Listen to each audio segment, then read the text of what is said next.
nous allons effectivement passer à la deuxième table ronde et rentrer plus précisément dans l'analyse du droit international. Donc, cette table ronde sera modérée par Soumaya Benaïssa, que j'appelle, ainsi que Dima Aïssa, représentante de Al-Haq Europe, Sarah Samer, avocate au barreau de Paris, et Yohan Soufi, avocat et procureur spécialisé en droit international. Bonjour. Bonjour à tous. Je vais rebondir un petit peu sur la conclusion de Myriam. Je vais vous remercier également tous d'être là. Alors évidemment le public, les organisateurs, l'IMA qui nous accueille, nos invités. Et mes remerciements, c'est vraiment pas une formule de politesse. Je pense que c'est important de s'arrêter là-dessus parce que ça signifie quelque chose d'être là tous ensemble pour écouter, discuter, échanger. Ça signifie que malgré tous les efforts de déshumanisation des Palestiniens, d'invisibilisation des massacres et du génocide en cours à Gaza, malgré la délégitimation, voire la criminalisation des voix critiques et solidaires, malgré le détournement du regard médiatique, malgré le silence autour de l'accélération de la colonisation et des violences en Cisjordanie, malgré le silence des pays arabes, malgré le soutien politique et diplomatique qui a vacillé de total à inconditionnel, alors certes il y a eu des recalibrages tardifs de la grande majorité des puissances occidentales à un gouvernement d'extrême droite de plus en plus radicalisé, eh bien vous êtes là, nombreux, à vouloir comprendre, à vouloir apprendre, à vous interroger et à ne pas vous satisfaire des cadrages médiatiques qui ont prévalu aujourd'hui pour tenter de déshistoriser et dépolitiser les attaques tragiques du 7 octobre. Bref, nous avons été quelques-uns et nous sommes de plus en plus nombreux à essayer de faire, comme on l'a compris, ce qu'il est possible de faire à notre mesure face à l'horreur, documenter, décrypter, batailler avec les armes dont nous disposons. Et il se trouve que celle de nos invités, alors je suis ravie de vous accueillir, c'est celle du droit. Du droit international, qu'il faut le rappeler, n'a jamais été aussi malmené, comme on l'a compris lors de cette première table ronde qu'aujourd'hui, mais n'a jamais été autant nécessaire. Et c'est ce qu'on va essayer d'envisager ensemble dans cette grande complexité et dans cette grande ambivalence. Alors, Yohan Soufi, bonjour. Vous êtes juriste international, expérimenté, spécialisé dans les crimes de guerre, crimes contre l'humanité, violations des droits de l'homme. Vous avez participé à de nombreux procès devant les tribunaux internationaux et des organes de l'ONU. Et vous êtes avec Sarah Samer, bonjour Sarah Samer, à l'initiative d'un collectif Jourdi. Sarah Samer, le Jourdi, c'est l'association des juristes pour le respect du droit international. Une association qui regroupe avocats, magistrats, universitaires et experts en droit international qui militent pour l'application stricte du droit international, en particulier dans le conflit israélo-palestinien. On parlera peut-être de cette alerte, par exemple, que vous avez donnée lors du survol de l'espace aérien français par Benyamin Netanyahou, en totale violation du droit international. Vous êtes aussi avocate spécialisée en droit international, on l'aura compris. Et évidemment, vos dossiers les plus prégnants sont liés aux droits humains et à la justice internationale. Et enfin, bonjour Dima Aïssa. Vous êtes représentante de l'ONG Al-Haq Europe, voilà, une ONG palestinienne de défense des droits humains basée à Bruxelles, une organisation très importante qui œuvre à la promotion évidemment des droits humains du peuple palestinien. On s'intéressera également aux actions, on va essayer d'avoir des éléments positifs à vous communiquer malgré tout aujourd'hui, aux actions que vous portez en ce moment, notamment sur la question des ventes d'armes. C'est une question qu'on sait fondamentale, on l'aura compris. Vous travaillez en lien avec la société civile palestinienne et européenne pour assurer vous aussi l'application effective du droit international et la lutte contre l'impunité. Alors, impunité, c'est un mot important. On l'aura compris, ce souci de l'application du droit international strict vous motive et il est au fondement de vos actions. Et pourtant, avant de parler du respect, on va évidemment parler des entraves, de la réalité de ces violations continues qui sont accablantes. Et c'est sur cette thématique que j'aimerais ouvrir cette discussion. J'aimerais beaucoup qu'on s'arrête sur ce qui semble être un constat partagé par beaucoup. Pour des millions de personnes aujourd'hui dans le monde, Gaza représente l'effondrement du droit international, symbolise la descente aux enfers du droit international tel qu'il a été fondé au lendemain de la Seconde Guerre mondiale. Gaza fait éclater aux yeux du plus grand nombre un monde où la raison du plus fort semble l'emporter sur celle du droit et marque ainsi une béance dans l'ordre moral de l'humanité. C'est important, à mon avis, de commencer cette discussion sur cette idée parce que vous, juristes, c'est dans ce champ-là que vous intervenez. Alors, je ne sais pas qui veut... Sarah. Bonjour, ça marche. Bonjour à toutes et à tous. Merci beaucoup. Alors effectivement, le constat est partagé, il est clair.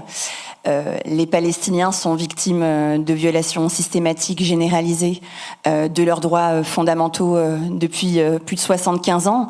Ça commence avec la Nakba, il ne faut pas l'oublier. Les plus de 750 000 Palestiniennes et Palestiniens qui ont été chassés de chez eux. Les plus de 500 villages palestiniens qui ont été rasés, massacrés. Leurs descendants qui devraient exercer leur droit au retour, qui a été consacré par la résolution 193 de l'Assemblée générale des Nations unies qui n'a jamais fait application.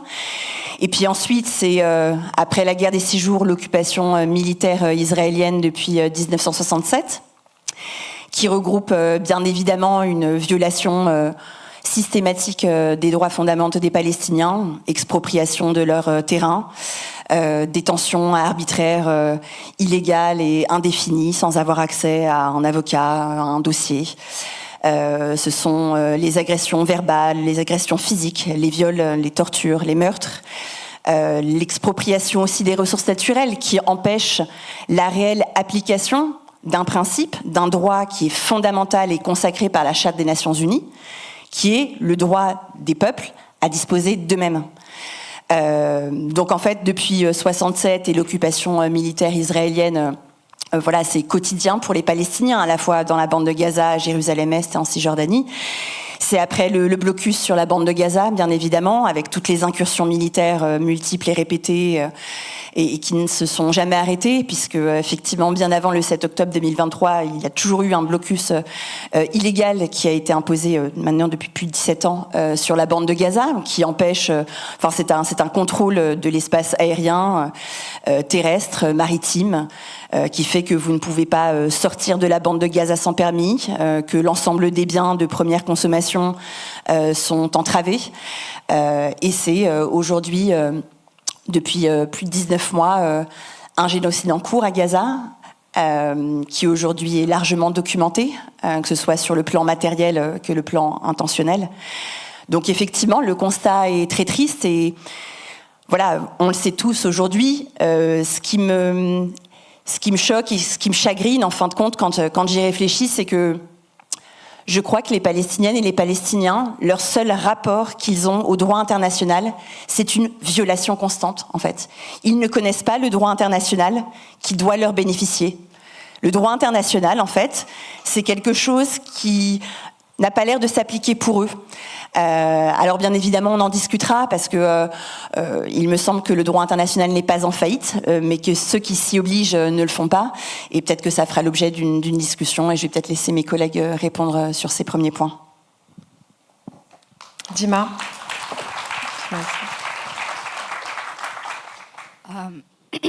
Ça fonctionne ? Ok. Premièrement, merci beaucoup pour l'invitation et je suis très contente aussi parmi vous pour parler, enfin pas contente du sujet bien sûr. En effet, on assiste depuis plus de 20 mois une guerre génocidaire, d'un génocide complet contre le peuple palestinien, surtout le peuple palestinien à Gaza. Et comme l'a bien précisé aussi, rappelé Sarah, c'est aussi le résultat d'une impunité contenue, cette culture d'impunité qui dure depuis plus de 77 ans en Palestine, qui commence par une Nakba à caractère génocidaire, avec un projet colonial très explicite, qui ne peut exister que par l'élimination du peuple palestinien de manière physique de la terre. Et ce qui a commencé un long processus de nettoyage ethnique en Palestine et de peuple palestinien. Et dans ce système colonial d'apartheid et colonial de peuplement, on voit le génocide comme une continuation, une étape de ce système qui a d'abord commencé par le grand processus de nettoyage ethnique, puis impose un système d'apartheid et d'oppression dont un des éléments aussi très importants et parfois souvent oubliés, c'est la fragmentation du peuple palestinien en divisant le peuple palestinien en peuple en Cisjordanie avec une réalité sociopolitique très spécifique à la situation liée à l'expansion des colonies, à la violence des colons. Des situations des Palestiniens qui se trouvent à Jérusalem sans carte, avec une carte de résidence, qui sont menacés à chaque fois de cette perte de présence, le manque d'insécurité, le manque de ressources. Les Palestiniens qui se trouvent en territoire de 48, qui sont aussi privés de leurs droits de base, dont principalement le droit de retour et le droit au regroupement familial qui est donné aux citoyens juifs d'Israël. Et puis, nous avons les réfugiés palestiniens qui se soient partout dans le monde, la diaspora la palestinienne et exilée qui est toujours privée de son droit de retour et avec un cœur brisé et martelé. Gaza, qui souffre depuis plus de 20 ans un blocage, un blocus total. Et depuis les générations de Gaza n'ont connu que les agressions militaires, des crimes de guerre et des crimes contre l'humanité incessantes, et qui survit depuis plus de 20 mois à un génocide avec une intention qui était claire, annoncée.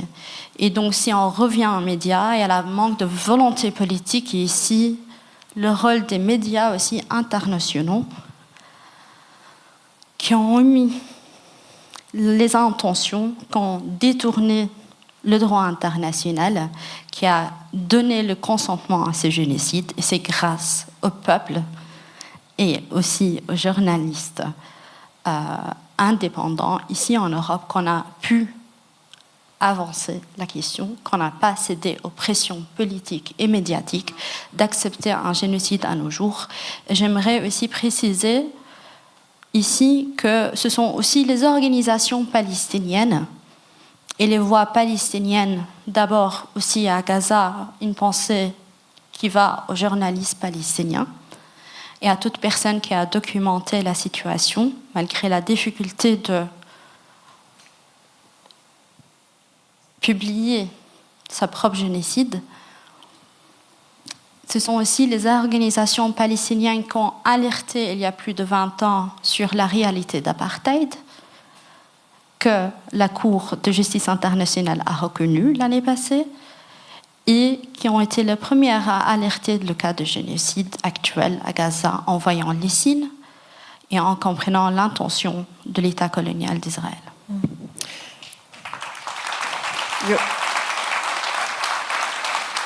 Yohann Soufi, c'est important effectivement de rappeler cette continuité des violations, un système d'oppression, de domination, d'apartheid, un blocus imposé à Gaza depuis 17 ans.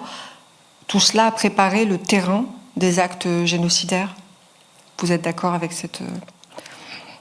Oui, je pense que si la question elle est qu'est-ce que le droit et la justice internationale peuvent apporter aux Palestiniens, moi je dirais la première chose, c'est que le droit est une boussole en réalité. C'est une boussole stratégique, c'est une boussole morale, mais c'est surtout une boussole factuelle. C'est-à-dire que, vous ne l'avez pas rappelé, mais j'étais ancien directeur juridique de UNRWA Gaza, donc je connais bien Gaza et je connais les faits de Gaza. Et une chose qui m'a marqué, c'est quand je suis revenu en France et un peu dans le paysage médiatique, il y avait une forme de brouhaha, de confusion dans les faits, dans les mots qui étaient employés. Et le droit, en fait, est d'une certaine manière très froid, mais très factuel. C'est-à-dire que, est-ce que Gaza est occupé ? Pour moi, c'est pas une discussion. Il y a une décision de la Cour internationale de justice. Donc, il n'y a absolument aucune discussion. Il n'y a pas de débat à avoir. De la même manière, sur l'apartheid, on a une décision, un avis consultatif de la Cour internationale de justice de juillet 2024 qui dit qu'il y a une violation de l'article 3. Bon, ben voilà, il n'y a pas de discussion. Est-ce que Netanyahou est un criminel ? On me disait souvent, je revenais aussi d'Ukraine, Mais on ne peut pas tirer d'équivalence entre ce qui se passe en Ukraine, ce qui se passe à Gaza. Et aujourd'hui, c'est très facile, c'est de dire, écoutez, comme vous l'avez dit, Netanyahou a un mandat d'arrêt pour crimes de guerre, pour crimes contre l'humanité, y compris de persécution, probablement demain pour génocide.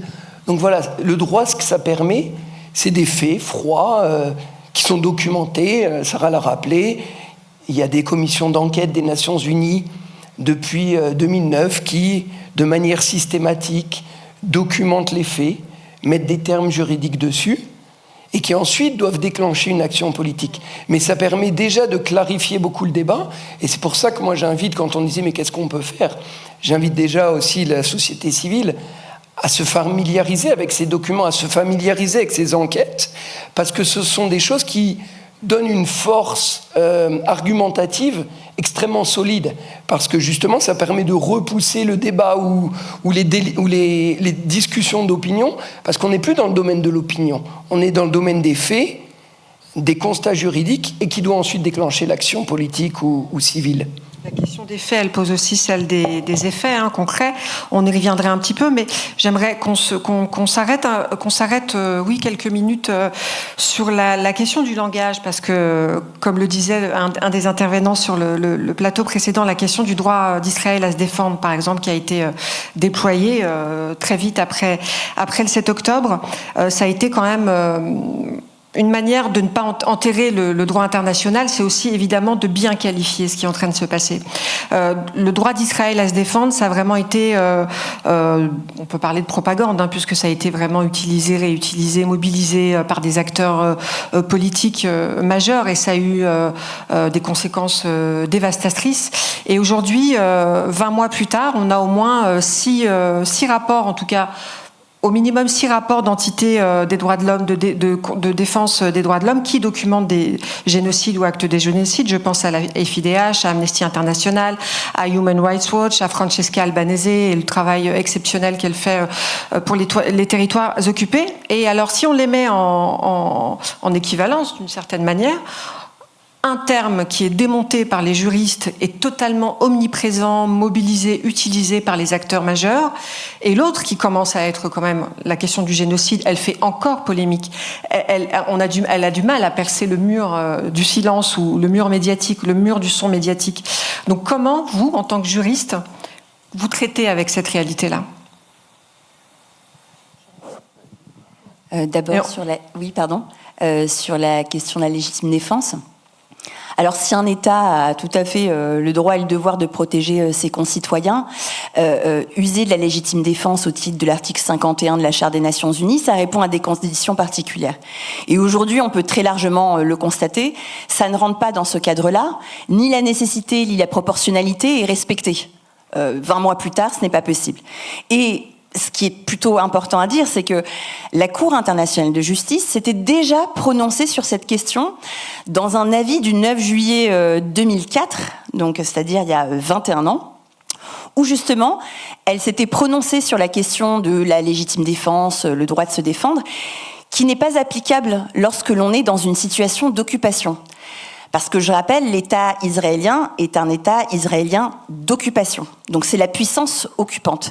Et donc lorsque vous êtes une puissance occupante, juridiquement, vous ne pouvez pas arguer et user de ce droit de se défendre face à une population qui est occupée, qui est sous occupation militaire. Donc en fait, d'un revers de main, juridiquement, ce n'est pas discutable, et encore moins 20 mois plus tard, quand on sait que, par rapport à ce qui a été dit précédemment, en fait, véritablement, on pouvait deviner ce qui allait se passer. Je veux dire, le plan était largement prévisible, les déclarations d'intention génocidaire, elles étaient dites, la réoccupation de Gaza, les Palestiniens traités comme des animaux, nous allons raser Gaza, nous allons réoccuper Gaza. Donc en fait, on se cache derrière son petit doigt, en tout cas les puissances occidentales, les impérialismes aujourd'hui et même une partie du monde arabe se cachent derrière son petit doigt, mais tout était prévisible à ce sujet-là. Donc effectivement, ce qui est dangereux aujourd'hui, c'est ce qui se passe en France aussi, parce qu'il y a une véritable criminalisation de tout soutien à la cause palestinienne, de tout soutien au droit des Palestiniens à s'autodéterminer.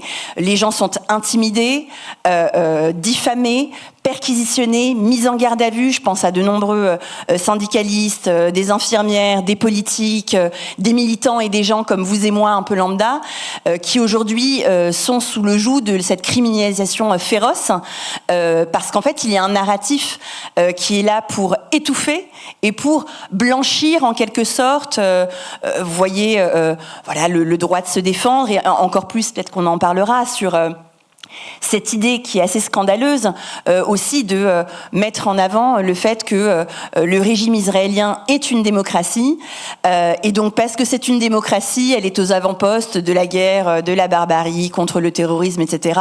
Sauf preuve du contraire, en tout cas en tant que juriste, et je pense que l'écrasante majorité des juristes sera d'accord avec moi sur ce point-là, la démocratie ne se limite pas au suffrage universel direct ou indirect, c'est respecter les droits fondamentaux, c'est respecter l'état de droit, c'est ne pas être un État suprémaciste qui pratique l'apartheid, et ce n'est pas être un État qui occupe militairement une population. Donc en cela, les arguments, les narratifs, on les balaye. C'est juste qu'en fait, quand on est pris dans la peur, on utilise des mots qui font bien, des mots creux.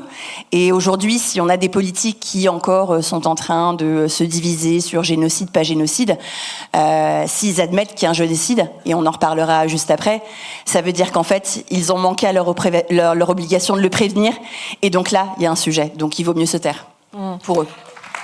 Effectivement, toutes ces violations sont commises souvent au nom de la démocratie, de la lutte contre le terrorisme, pour la sécurité. Et je suppose que vous faisiez allusion aux récents propos d'Emmanuel Macron qui refusait de reconnaître génocide en disant que c'était aux historiens de faire ce travail-là. Effectivement, ça va nous amener à la question de la complicité, puisqu'elle est induite aussi voilà, dans ces propos. Sinon, sur génocide, moi je pense que, à nouveau, à chaque fois ça paraît froid, mais pour moi c'est pareil, il y a une forme d'analyse un peu distante du juriste qui est simple, qui est de dire effectivement, dès décembre 2023, la FIDH constate qu'il y a un génocide. Puis après on a Amnesty, puis Human Rights Watch. On a surtout la Cour internationale de justice qui, dès janvier 2024, dit « Attention, on a un risque plausible de génocide ». Et la raison pour laquelle je dis qu'il y a un risque plausible de génocide, c'est parce que vous ne laissez pas rentrer l'aide humanitaire. Et donc, attention, si vous ne laissez pas rentrer l'aide humanitaire, ce risque se transforme en génocide. Puis on en a une deuxième, en février. On en a une troisième, en mars. En mai 2024, on dit « Attention, si vous attaquez Rafah », là, on y sera probablement dans le génocide. Donc, au bout d'un moment, il faut être simplement constater que toutes les alertes ont été ignorées, que les intentions sont d'autant plus claires sur les soi-disant objectifs de guerre qui, en réalité, aujourd'hui, n'ont plus d'explication valable. Et donc, la seule conclusion possible, et c'est ça le critère pour le procureur que je suis, c'est est-ce que toutes les autres explications ont été démenties ? Et aujourd'hui, on doit faire ce constat. Il n'y a plus aucune autre explication que la volonté de détruire le peuple palestinien de Gaza. Donc il y a une seule conclusion, c'est qu'effectivement, c'est un génocide. C'est aussi simple que ça. Dima, peut-être là-dessus. J'ajoute à ces deux points, que ce soit sur la question de l'article 51, le droit à la défense légitime, et bien aussi à la question génocide, et rappeler, il ne faudrait pas attendre que la Cour s'annonce exactement et dire génocide, parce qu'on sait que c'est un cas qui va prendre des années, et entre-temps, il y a un peuple qui est encore à sauver. Et donc, il y a aussi, une fois la Cour se prononce sur la plausibilité de génocide, ça active aussi la responsabilité des États de prendre toutes les mesures possibles pour les arrêter. Et ça comprend aussi couper les liens militaires et des liens économiques qui entraînent le génocide est en cours, et que la responsabilité va non seulement aux États, et aussi rappeler, ça va vers toutes les institutions publiques et privées qui sont impliquées dans ces crimes de génocide. Sinon, à quoi sert une convention de prévention au génocide ?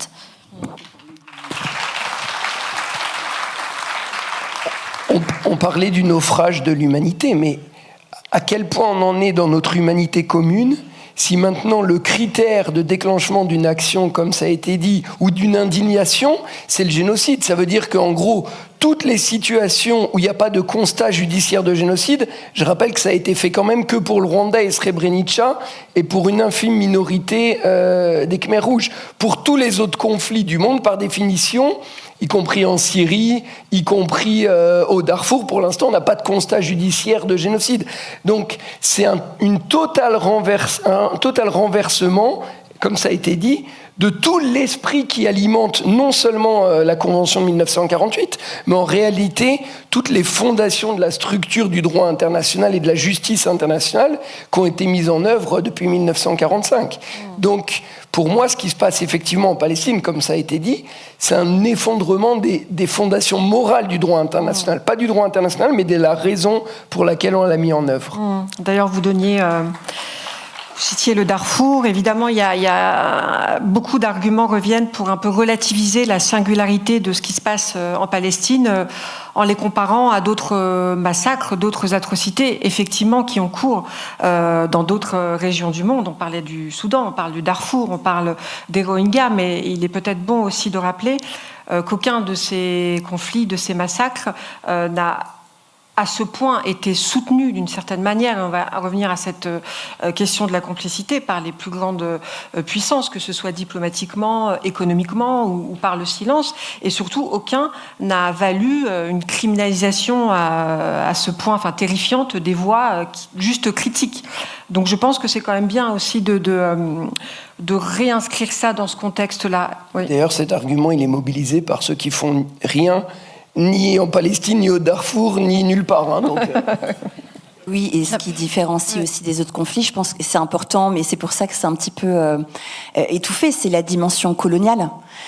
Parce qu'il y a une dimension coloniale, ça ramène les puissances occidentales à leur propre passé, leur propre histoire, ce qui n'est pas le cas dans d'autres conflits qui sont tout aussi marquants. Et effectivement, je suis d'accord avec Johan, c'est vrai qu'à force de pousser le curseur, c'est comme si aujourd'hui un crime d'agression, un crime de guerre ou des crimes contre l'humanité qui sont documentés et prouvés, en fait, il fallait pas agir. Donc la dimension coloniale, elle est importante, et ça rappelle aussi l'orientalisme d'Edouard Saïd, où effectivement il y a une dimension particulièrement négatif qu'on a envers le monde arabe, envers les Gazaouis, qui sont à majorité musulmane, même s'il y a des chrétiens. Mais voilà, il y a quelque chose dans cet esprit qui fait que la dimension coloniale est compliquée, et comme elle sous-tend en fait les massacres et toute la politique de violation des droits de l'homme pour les Palestiniens. Voilà, elle est beaucoup plus délicate, en tout cas pour nos pays et pour la France, puisque nous, on va parler, on est des juristes français, en tout cas. Voilà. J'aimerais aussi ajouter au point concernant le débat pourquoi la Palestine et pourquoi la communauté internationale doit toujours s'intéresser à la Palestine, c'est parce qu'elle en est aussi en partie responsable. Et cela vient de la résolution de l'ONU qui a reconnu le plan de partition en 1947, qui a aussi causé la Nakba, qui a causé le refuge des Palestiniens qui sont toujours privés. Et c'est pour ça que c'est l'ONU, c'est la communauté internationale qui est aussi responsable et garant de ce droit de retour et garant de ce droit à l'autodétermination du peuple palestinien. Et donc c'est de cette responsabilité qu'on rappelle à chaque fois, et pour garantir justement ces droits-là aux Palestiniens. Une manière Sophie Bessis dit de restaurer l'innocence perdue de l'Europe à travers Israël, et d'où ce soutien indéfectible de cet État présenté comme le bastion de l'Occident en Orient. Donc effectivement, ça va dans ce sens-là. J'aimerais revenir sur la question de la complicité qui est quand même très importante, parce que vous êtes aussi très actifs. On va parler maintenant des actions concrètes. Donc les États qui continuent à l'heure actuelle de transférer des armes à Israël doivent savoir qu'ils violent leur obligation d'empêcher le crime de génocide, parce qu'il y a aussi l'idée de l'empêcher, et qu'ils risquent de devenir complices de ce crime. Donc ça, c'est extrait du rapport vraiment accablant d'Amnesty qui a été publié il y a quelques mois, un rapport de 300 pages qui est vraiment extrêmement documenté et que j'invite vraiment tout le monde à lire si ce n'est pas déjà fait. Alors, on comprend que là, il y a quand même un levier de pression assez puissant concernant les ventes d'armes. Dima Issa, j'aimerais que vous nous en disiez un peu plus sur l'action que vous êtes en train de porter en ce moment concernant la Grande-Bretagne, par exemple, savoir où vous en êtes et cette mobilisation que vous... Juste un petit point de précision, c'est Al-Haq qui mène l'action en Grande-Bretagne et c'est lié aux ventes des armes, plus notamment les parts de F-35 à Israël. C'est un cas qui dure depuis plus d'1 an contre l'État britannique pour la continuation de cette part d'armes. La dernière action qui a été menée, c'était il y a 1 semaine à Londres où il y avait une... j'oublie le terme en français. Une Voilà, une audience justement à Londres et on sait bien que c'est depuis le cas que l'État britannique a dû se prononcer et d'abord rendre plus transparent la question de vente d'armes aux Israël. Ça ouvre le pression publique aussi envers l'État britannique en rappelant leurs obligations et le cas est toujours en cours. Aussi en concernant les armes, c'est hier que Al-Haq a rejoint une partie des organisations françaises pour une assignation contre les organisateurs du salon de Bourget en France qui aura lieu du 16 au 22 juin. Et c'est le salon de militaires, etc., où il y aura 8 organisations, entreprises militaires israéliennes qui participent. Et donc ça fait partie des actions qu'on mène dans plusieurs États et pas uniquement sur la vente des armes, mais il y avait aussi un cas aux États-Unis contre l'ex-président Joe Biden et Anthony Blinken pour leur complicité au génocide. Aux États-Unis et en Belgique, Al-Haq Europe participe avec une coalition de sociétés civiles belges contre une entreprise de transfert d'armes, ZIM, qui est aussi une entreprise israélienne, mais enregistrée aussi en Belgique, qui fait un transfert d'armes via le port d'Anvers en contravention de loi belge et de décret de la région flamande contre le transit d'armes en question de violation des droits humains.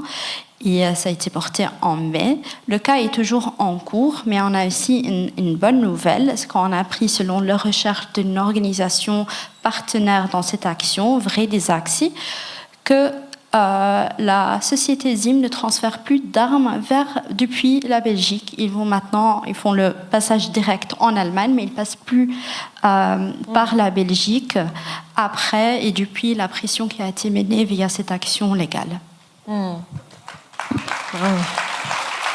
Sarah,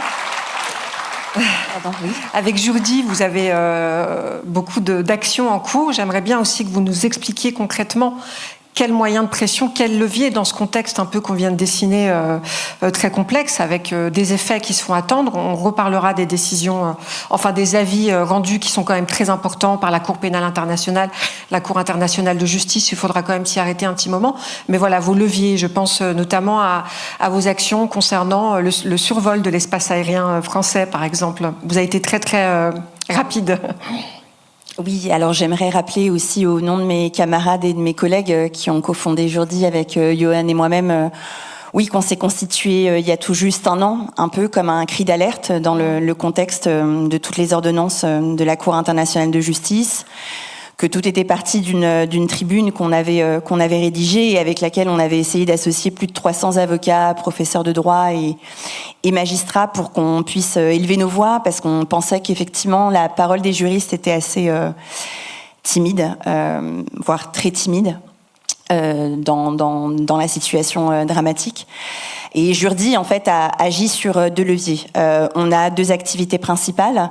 À la fois une activité de plaidoyer où on essaie vraiment d'être une association qui donne des informations fiables sur les aspects juridiques de ce qui se passe aujourd'hui, parce qu'en fait, on entend beaucoup de choses fausses, complètement déformées dans le paysage médiatique, télévisuel, radiophonique, etc. Donc, en fait, on écrit beaucoup de lettres et de rapports. On participe à des contentieux et à des conférences aussi auprès d'autres organisations de protection des droits humains, qu'elles soient palestiniennes, européennes, françaises, et pour rappeler aussi à nos gouvernants leurs obligations juridiques internationales. Et on a une deuxième activité qui nous prend énormément de temps, c'est le contentieux stratégique. Et donc nous avons mis en demeure le 7 mars dernier la France pour sa violation de son obligation de prévenir le crime de génocide, puisque la Convention de 48, c'est prévenir et réprimer le crime de génocide. Et récemment, la semaine dernière, nous avons mis en demeure l'Union européenne, le Conseil de l'Union européenne et la Commission européenne, tout autant pour l'inaction, l'inertie qui est complète, alors que toute une palette d'actions est possible en termes de sanctions, de suspension de l'accord UE-Israël, notamment du fait de son article 2. Donc nous avons écrit des courriers, et donc en fait quand on écrit des courriers, c'est pas uniquement pour faire joli, c'est qu'en fait ce sont des étapes préalables en fait à des mises en demeure et à un travail sur le plan civil et administratif.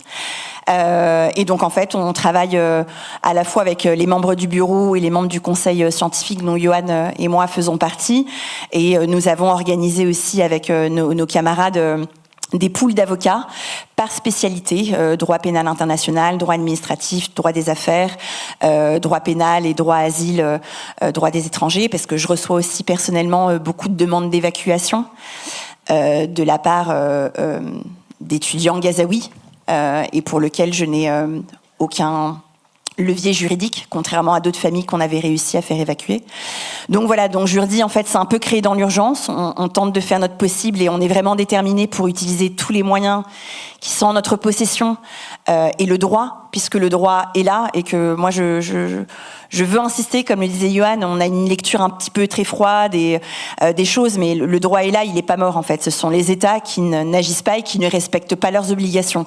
Donc si nos courriers, nos mises en demeure, nos recours, si nous n'avons pas de réponse immédiate, ferme et très claire, et qu'on refuse encore soit de nous répondre, soit de nous recevoir, on ira faire les recours qu'il le faut. Si ça prend des mois, des années, que ça marche pas, on essaiera de tout faire pour réussir.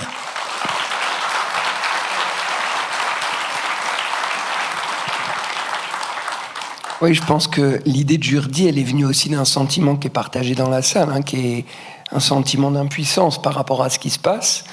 Mais on s'est dit que les médecins, ils pouvaient soigner, que les personnes comme Rima qui s'impliquent dans la politique peuvent changer les lois, et que nous, à notre mesure, ce qu'on pouvait faire, c'est de mettre nos compétences ou notre expertise aussi dans cette lutte pour la justice. Pour répondre à votre question sur la complicité, ça fait 18 ans que je travaille dans ce domaine, et le message que j'aimerais faire passer aussi, et qu'on va faire passer, c'est d'abord le premier, de gérer une frustration qu'on partage et qu'on comprend. C'est que le temps de la justice, il est forcément frustrant parce qu'il arrive sur des années, et donc il y a cette réaction épidermique qui est normale de dire mais pourquoi est-ce que la justice ne stoppe pas ce génocide ? Dans l'histoire, c'est quelque chose malheureusement que je n'ai jamais vu encore. Mais par contre, c'est de dire qu'on est patient et qu'on travaille. Et s'il y a un message qu'on doit faire passer dans cette salle, et les gens l'entendent, mais j'aimerais qu'il soit compris en dehors, c'est que la complicité pour ces crimes-là, elle ne s'arrête pas à celui qui se filme sur TikTok en train de torturer. C'est qu'une personne qui entrave l'aide humanitaire à Gaza, elle est complice de crimes de guerre, de crimes contre l'humanité, voire de génocide. C'est qu'une entreprise qui fournit du ciment en connaissance de cause pour construire des habitations en Cisjordanie occupée, elle est complice de crimes de guerre et de crimes contre l'humanité. C'est que cette entreprise qui vend des pièces d'un avion qui va servir à bombarder, elle est complice aussi de crimes de guerre, de crimes contre l'humanité. Et donc, il y a tout un tas de personnes, mais qui ne se comptent pas sur les doigts d'une main, qui se comptent en milliers, voire en dizaines de milliers, qui, je l'espère, dans les mois et les années qui viennent, en tout cas j'en suis convaincu, vont dormir bien moins bien parce qu'on est après eux. Et on est après eux dans 1 an, on est après eux dans 10 ans, mais les générations de juristes qui vont arriver seront après eux dans 30 ans. Donc que tous les actes qui aujourd'hui sont commis et documentés, un jour ces gens-là auront à répondre de leurs actes. Voilà, c'est un peu le message aussi qu'on veut faire passer.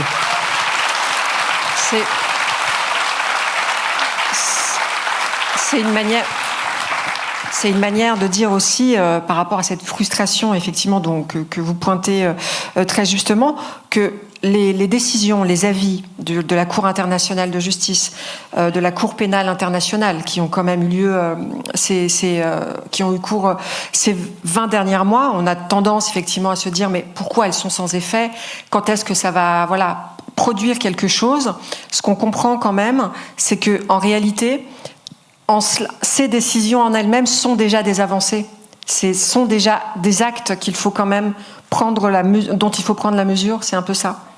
Bien sûr, mais parce qu'en fait, si on prend les mandats d'arrêt de la Cour pénale internationale, les gens voient le temps présent, et notamment depuis octobre. Mais, et je prends à témoin Madame l'ambassadrice, qui est ici et qui représente l'autorité palestinienne. C'est un combat de 20 ans. C'est un combat qui a commencé en 2009, avec une première saisine du procureur Ocampo à l'époque, qui a échoué. Puis en 2012, l'admission à l'Assemblée générale des Nations unies, comme État observateur, qui ensuite permet à la Palestine d'être un État membre de la CPI en 2015, d'ouvrir une plainte en 2021. Et c'est à partir de 2023 qu'il y a l'enquête qui réellement progresse, pour donner enfin lieu à la partie émergée de l'iceberg, qu'est ce mandat d'arrêt contre Netanyahou et Gallant, et qui va donner lieu à des mandats d'arrêt, de nouveaux mandats d'arrêt dans les mois ou les années qui viennent. Et donc, c'est de rappeler que le combat de la justice, en réalité, il y a énormément de choses, et alors ça, à mon avis, Dima, tu peux aussi témoigner, de choses de travail dans l'ombre, et qui est frustrant, parce que aussi, parfois on se fait attaquer, parfois on dit mais vous faites rien, et en réalité ça nécessite, c'est un travail qui par nature doit être confidentiel et qui est laborieux, qui parfois même ne porte pas de fruits, mais qui est extrêmement utile. Et donc voilà, c'est aussi une forme d'espoir de dire aux gens, ne croyez pas que les juristes ne font rien, ils le font, c'est juste que le temps de la justice, par définition, est un peu plus lent que celui de l'humanitaire ou des politiques, mais chacun doit trouver sa place dans cet espace d'activisme, dans les rues, dans les urnes pour voter, mais aussi dans les tribunaux, etc. Et pour compléter ce que tu dis, c'est vrai que quand on voit la vitesse à laquelle, alors ça peut paraître complètement... froid, mais la vitesse à laquelle les juges de la Cour internationale de justice se sont mobilisés à la suite de la requête introductive d'instance de l'Afrique du Sud, c'est quand même quelque chose de record. Enfin, vraiment, pour le coup, s'il y a bien une juridiction internationale qui a beaucoup travaillé, qui rend des avis très importants, et j'aimerais revenir sur ce point-là, c'est-à-dire que même des avis consultatifs, même des ordonnances, on a l'impression qu'elles n'ont pas d'effet. Nous, en tant que juristes nationaux, en tant que juristes français, elles sont des appuis pour nous. On les utilise dans des argumentations. On les utilise dans des contentieux parce qu'on aimerait que les magistrats français, que les juges d'instruction français puissent s'emparer enfin du droit international et qu'ils puissent en fait faire les démarches nécessaires et se mobiliser un peu plus sur ce droit qui semble un peu flotter et qui a l'air un petit peu quelque chose d'inatteignable. Donc en fait, nous, ça nous sert, mais effectivement, je partage le constat de Johan et de l'ensemble des juristes qui font aussi partie de Jurdi. On a cette frustration, on se sent impuissant, on fait le maximum pour travailler sur des dossiers aussi en cours qui sont confidentiels, sur lesquels nous n'avons pas encore communiqué, mais ça prend du temps. Le temps de la justice, ce n'est pas le temps des sanctions. Et c'est pour ça qu'en fait, ce qui est important et ce qui est complémentaire, et peut-être qu'on y reviendra, c'est la prise de sanctions.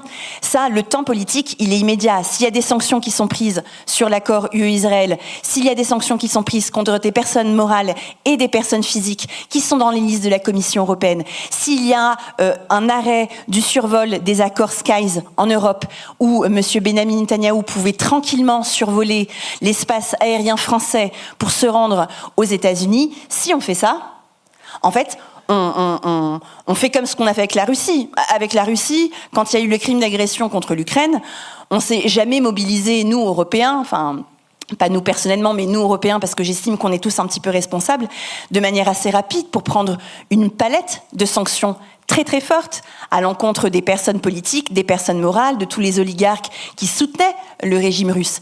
Et donc j'ai envie de dire, le 2 poids 2 mesures, il est clair. Et je veux dire, enfin, personne n'est dupe aujourd'hui pour dire qu'en fait, cette palette de sanctions, elle doit être prise, mais par les États. Et donc forcément, nous, en tant que juristes, on fait ce qu'on peut à notre échelle et on utilise les décisions, les rapports de Human Rights Watch, Amnesty International, El-Haq, Badil, B'Tselem, etc. On utilise les ordonnances de la Cour internationale de justice parce qu'elles nous aident dans nos contentieux, mais le temps de la justice sera toujours beaucoup plus frustrant qu'un temps politique ou qu'un temps humanitaire où on peut recoudre des corps et aider les gens à s'alimenter, c'est certain. Et le temps politique, justement, alors tout simplement, comment faire pour que ces sanctions adviennent? Parce que c'est la question qui nous préoccupe tous. Qu'est-ce qu'on peut faire, tous, chacun à notre niveau, pour que ces sanctions politiques adviennent? On parlait des faits en début de conférence, et voilà, la question des effets, cette fameuse volonté politique. Comment est-ce qu'on peut réellement l'impacter? Moi, je pense d'abord avec l'information, s'informer, communiquer, ensuite agir, être dans la rue, interpeller ses députés. Moi, il y a quelque chose qui m'embête toujours, c'est qu'on parle des États comme si c'était une entité réelle. Les États, c'est une création, ou en tout cas, ça n'est que la représentation collective d'individualité.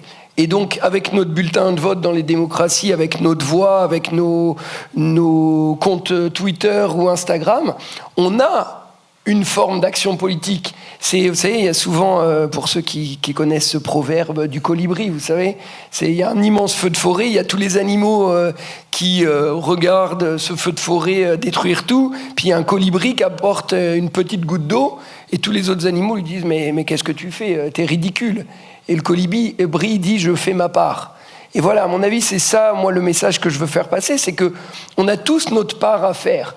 Nous, à travers le droit, vous, à travers vos différentes compétences, vos réseaux, vos modes d'action, et c'est cette collectivité qui fera que les choses changent, et qu'elles changent déjà aujourd'hui. Le discours qu'on entend aujourd'hui de la France ou des médias, en mai 2025 n'est plus du tout le même qu'en mai 2024. J'espère que dans un mois, effectivement à New York, la France reconnaîtra peut-être le Canada et l'Angleterre, la Palestine. Moi, j'en suis convaincu, ou en tout cas, vous savez, je suis un peu un utopiste, mais ça ne sera que le résultat de la pression que vous avez exercée et dont vous avez l'impression qu'elle n'a porté aucun fruit. Croyez-moi, c'est cette collectivité qui a contribué justement à ces avancées historiques, malgré le caractère absolument apocalyptique de ce qui se passe aujourd'hui en Palestine. Je voulais ajouter aussi, pour ne pas, et je pensais aussi à cette question quand Sarah aussi était en train de parler de possibilités de ce qui est possible encore de faire, et pour ne pas minimiser non plus l'importance et la priorité des sanctions économiques et l'embargo militaire complet. Mais aussi, n'oublions pas l'outil que peut être le droit international pour toute personne dans sa propre mode d'action. C'est-à-dire que moi, quand je pense aux étudiants, il est différent de mener une conversation avec les responsables de l'université en ayant des ordonnances des cours de justice internationale qui rappellent non seulement les obligations de l'État, mais les obligations des universités, surtout s'ils mènent des recherches jointes avec des universités complices dans les recherches militaires complices de ce génocide. Ça, c'est un des exemples qu'on peut donner.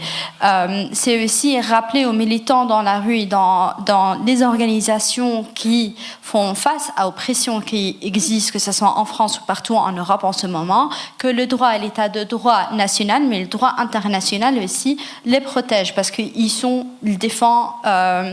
Et donc, c'est toujours aussi un outil, pas non seulement pour discuter pour mettre la pression aux États, mais aussi dans chaque endroit possible. Il y a d'autres moyens aussi d'agir, c'est penser aux plus aussi d'autres échelle des institutions d'État qui sont par exemple les conseils de communaux. On sait que ça a marché à Barcelone, ça a marché à Liège en Belgique et à Gand où les conseils communaux ont annoncé qu'ils vont arrêter tout contrat et tout procurement ethical procurement policy en appliquant des politiques de procurement éthique. Et donc, on mène aussi actuellement une campagne en Belgique pour que les conseils communaux respectent ceci. On a beaucoup parlé de la jeunesse, des étudiants qui ont été et qui sont toujours en première ligne pour la question palestinienne, pour Gaza. Je pense que c'est important aussi, vous parliez de la société civile, qu'est-ce qu'on peut faire, comment on peut agir. C'est important peut-être de voir à quel point ils sont aussi, ça a été aussi foyer d'émancipation sur cette question-là et pas du tout des bulles qu'on a essayé de présenter comme déconnectées du réel. Au contraire, il y a cette volonté aussi transformatrice et notamment d'injecter ces valeurs humanistes justement qui s'effondrent par ailleurs, comme on l'a vu au début. Est-ce qu'on peut peut-être terminer sur cette question un peu positive de la mobilisation de la jeunesse, de l'opinion publique aussi, du soutien de l'opinion publique, qui est quand même très, très, qui est, malgré les autoritarismes et malgré tout ce qui est en train de qui est très présente et qui est impactante aussi. Est-ce que c'est un soutien pour vous ? En tout cas, notre échelle est pour Jurdi. Moi, je me réjouis, et Johan, c'est la même chose. On se réjouit de plus en plus d'élèves avocats, d'étudiants qui veulent nous rejoindre, qui veulent participer à nos groupes de travail, parce qu'effectivement, on essaie de travailler sur beaucoup de contentieux à la fois.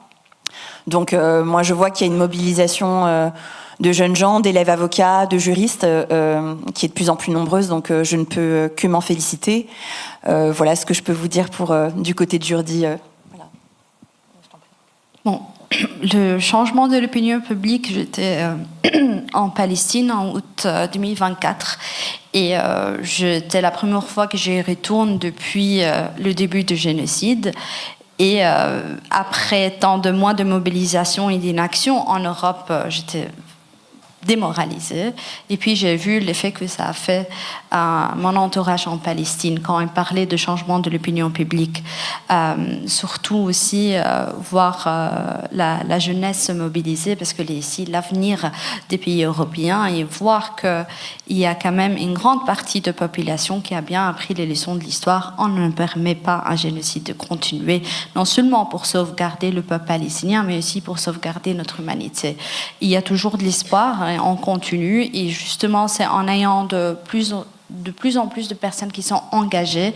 Ça fait aussi venir de nouvelles idées, de créer ensemble de nouveaux moyens pour combattre en fait ce système d'impunité totale et rappeler l'importance de droit international et de faire respecter les droits humains. Johan, tu voulais dire quelque chose ? Oui, sur ça, totalement en écho avec mes consoeurs. A fortiori, pour moi, comme je disais, le droit est aussi une boussole morale. C'est que parfois, notamment chez les jeunes, on est perdu et c'est normal parce qu'on est criminalisé, parce que on a peur que ces actions soient en réalité en dehors de la loi. Et donc, d'une certaine manière, ce qui est important à rappeler, c'est que non seulement vous êtes du bon côté de l'histoire, mais vous êtes du bon côté du droit.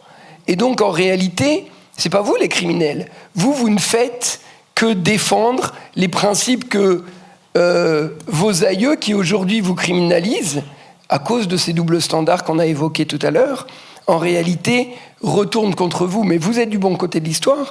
Et ce qu'on essaye aussi de faire avec Jurdi et que Sarah et d'autres d'entre nous essayons de faire au quotidien aussi, c'est de former et de transmettre des choses qu'on a acquis, parce qu'en réalité, une des caractéristiques du droit international et de la justice internationale, c'est qu'elle n'a pas d'armée.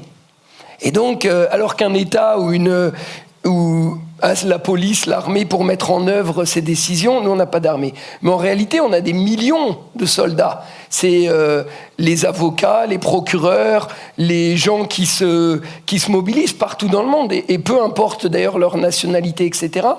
Et donc, il faut aussi que ces soldats, entre guillemets, soient formés et maîtrisent les codes, maîtrisent le droit. Et c'est ça aussi qu'on essaye de faire à travers notre travail, à la fois de plaidoyer, mais aussi de transmettre des outils juridiques qui, demain, vont leur permettre de lutter avec ces armes.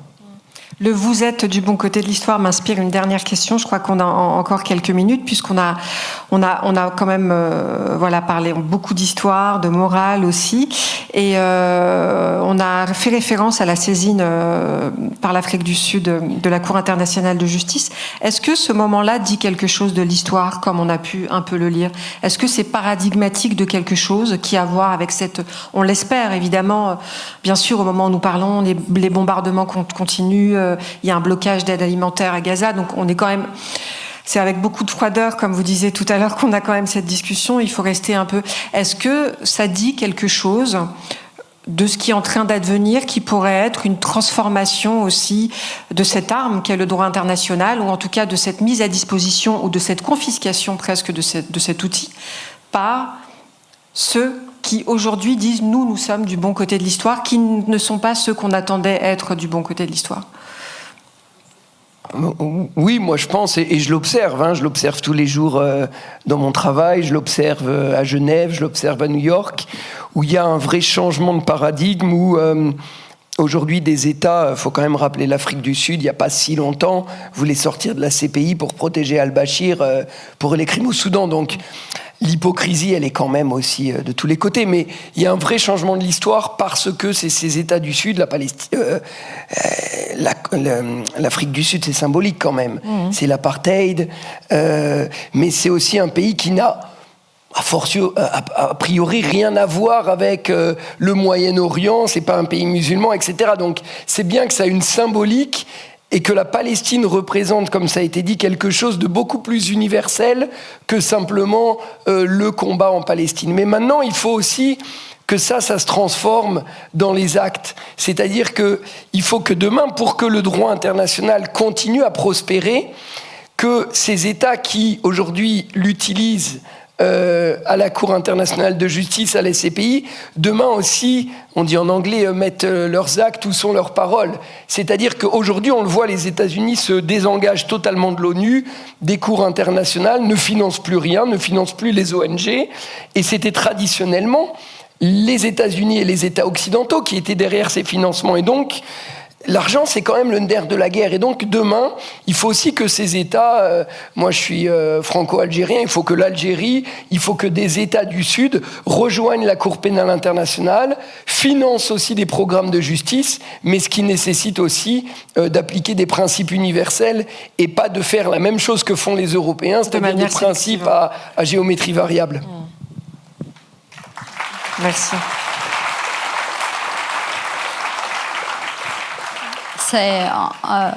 En effet, c'est que ce soit l'Afrique du Sud qui a porté le cas de génocide contre Israël, qui était fort symbolique, mais qui a rappelé aussi l'histoire de la lutte commune entre le peuple palestinien et le peuple d'Afrique du Sud, et aussi la comparaison qu'on fait, la comparaison, c'est le vécu partagé d'un régime sur apartheid, que l'Afrique du Sud étant sortie et étant gagnée sur l'apartheid, en gagnant leur liberté en moins politique et sociale, qui porte aussi ce combat envers des institutions qui servaient aussi le pouvoir colonial de base, qui a été aussi créé par ce pouvoir colonial. Et donc, on arrive à un moment où les pays du Sud qui se disent, même si ces outils étaient à la base des outils pour nous oppresser, nous ayons confiance à notre participation à la communauté internationale,